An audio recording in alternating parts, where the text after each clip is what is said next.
Hi, I'm Lisa. And I'm Jessie. And this is Becoming. And it's nearly Christmas. It is. We somehow got to the end of 2020 and have landed in December, which we're all very grateful for. And Christmas is such a happy time of year and such a nice kind of time of year to get excited about. So we are looking forward to it. We are. However, we're also just aware that this is a bit of a strange Christmas. We've obviously all had a really strange year, and we know that a lot of people aren't able to see family or aren't able to see some family members because of restrictions on travel.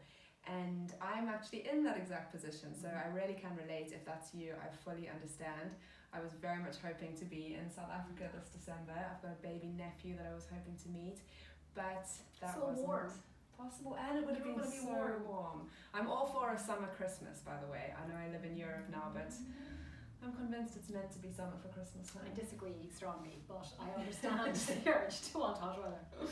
Yeah, so it's been a little bit difficult for me coming up to Christmas knowing that I'm not going to be with family. So even though I can't physically be with family, I can be with family in so many other ways, and we can still build really strong connection with people even when we can't be with them. And that's something that me and Lisa have learned with our friendship. We have, and we have actually learned this the hard way. So you'll probably know we spent 3 years together, living together in California with us and a really connected, strong group of friends. Amazing group of friends. Amazing group of friends who we love very much. And when we were kind of coming to the end of that time, Jessie had, would we call it a wobble, Jessie? I definitely had a wobble. Really upset, convinced we weren't going to be friends anymore, that we were all moving to different sides of the globe. To be fair, I mean, it was an okay assumption to make. We were really all moving to different sides of the world. And that had been my experience, honestly. That had been my experience of friendships. Even though I had stayed connected to some people, my experience was that when you move away to a different country, those friendships look really, really different, and you kind of lose touch a little bit, and people aren't as present for you. And I was so nervous that was going to happen with our friendship. So we had to go, I think, on a friendship journey, the two of us and our friendship group, of what does it actually look like to do connection well at a distance. And I think that's potentially some of the skills that we're drawn from as well in a time when you can't travel and when you can't see people, is actually some of the foundations that we've built in our friendship. And me and you are a little bit closer than we would have been, obviously, if you went back to South Africa. So it's England and Ireland, but it's still a flight away. We're still like very involved in each other's lives for people that live in different countries. And I suppose we've pulled on that during COVID. We haven't seen each other for maybe 7-month periods at a time, and that's been out of the normal for us. So we wanted, I suppose, just to open up what friendship looks like, what friendship across the water looks like, what are some keys for staying connected, and really just to encourage you that it is so possible to have actually really connected times in your relationships, in your friendships, in your families, even from a distance. Yeah, and I mean, I really have been so amazingly surprised at how, not just me and Lisa, but how our friendship group has managed to stay connected. I really didn't think it was possible, and it has been. And not just staying friends, but actually staying really close to each other, and they're still the people that I'm able to draw from and pull from, some of my closest people.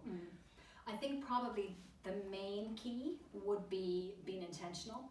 So we're extremely intentional with our time. Anytime someone has a birthday, there's a Zoom organised, and we're all part of that Zoom, and there you try to get a present across.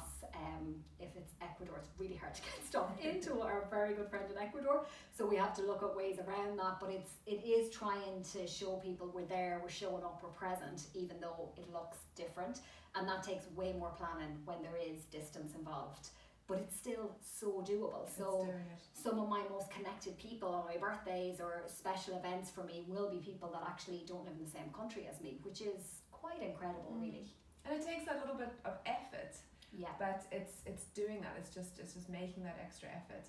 And then I think it's about being present for each other's stuff, like actually in the day-to-day life. I think it's so easy when you're not seeing people every day to kind of have a quick catch up, or to sort of skim the surface of what's going on, and it again takes more effort to be really present. Like if you're going through something, me actually picking up the phone and calling you in your lunch hour, or making sure that I phone you every day while that's happening, and walk it through with you, not just kind of call you in a week and ask you how it's been. Absolutely. But be part of the process, and that is a time cost again, but that's what makes a big difference. Yeah, and that is the whole basis of what we talk about with relationships, of actually letting people in, and connection is based on that we let each other in. So you actually say, I'm going through a lot, this is what's happening. So it's not, everything is fine. It's very easy to pretend to somebody that's actually not there all the time. So like we base our friendship off the principle that you're going to be honest about what's happening in your life, because I'm not going to know if you're not being honest. So there's kind of a transparency, I think, that's expected as well for us to be able to bring each other our stuff. And that's worked in all of our friendships all around the world. And it's now going, we're back 3.5 years. So it's lasting. And like each other's weddings will show up for, each other's babies will show up for. So like all of the big events, we show up. I think it's a really good point that you made about vulnerability as well, because it is easier to hide when you're not in the same place as a person. And I guess that would be, you know, you have the one responsibility to show up for the person, and then your responsibility is to show the person where you're at so that they can actually meet you in that. One of the things we've talked about before on the blog is about love languages and how we receive and how we express love and care for each other. And this can be so different based on different friendships. Our love languages are quite different to each other. And it's worth talking about that and actually saying, this is how I feel cared for. This is what I need from you. We have, again, a friend that's brilliant at doing that. Her love language is quality talk. And she made up, by the way. That's not a real thing. But she wants quality time, but she wants to talk about the stuff, all of the things that really matter. And it's about us recognizing that and what we need. And she lives hundreds and hundreds of miles away. So it's finding those connection points of actually, do you feel connected? Somebody else's love language might be gifts, and you actually send in a little something. It doesn't have to be a big something to show them you're thinking about them. Actually goes a long way. So it's finding those connection points and thinking about how do we actually get connected and what do we need from each other.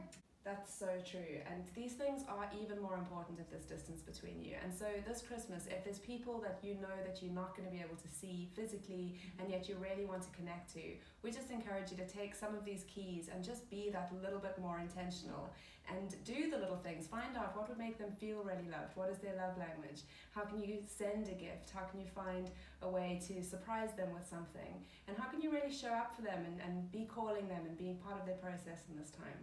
Makes such a big difference. There's no reason why connection should have to suffer just because there's distance between us this Christmas. And sometimes you have to choose the people that you're able to do that with. So the more people you're trying to do that with, the more you can feel like you're actually dropping the ball. You can't do it with everybody. You really can't. And you feel like you're not showing up and you're not doing what you want to do. So you actually have to choose some people to be able to invest in that way. And others you can still do lovely things for, but it's about really showing up for the people that actually are really close to you and are the people you've chosen to have in that inner circle.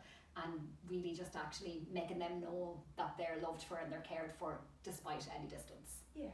So we want to wish you a really happy Christmas from Becoming. Thank you so much for journeying with us this year. Thank you so much for your Well done for getting through the year. Well done for getting through the year. Final month, guys, we're nearly there. But happy Christmas, and we're thinking of you and your family and hoping that there's so much connection and so much celebration no matter where you are in the world. Absolutely. Lots of love.